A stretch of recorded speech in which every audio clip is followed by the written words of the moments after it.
আল আমিন মিশনের রেজাল্ট যেভাবে চেক করবেন, তো রেজাল্ট চেক করার জন্য সর্বপ্রথমে আপনি গুগলে চলে যাবেন।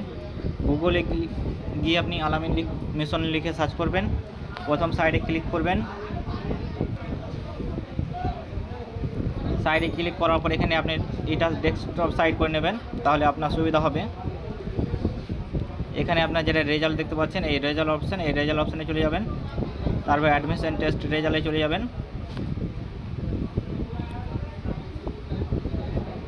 অ্যাডমিশন টেস্ট রেজাল্টে গিয়ে এখানে আপনি এনরোলমেন্ট নাম্বার বা ফর্ম নাম্বার দিলে এখানে দিতে পারেন যে কোনো একটা। তো এখানে আমি এনরোলমেন্ট নাম্বার দিয়ে দিই। এবার আমি সার্চ করে নিচ্ছি, তো রেজাল্টটা কী আসছে দেখা যাক। এখানে স্ট্যাটাস রেজাল্ট দেখাচ্ছে ইউ আর নট কোয়ালিফাই।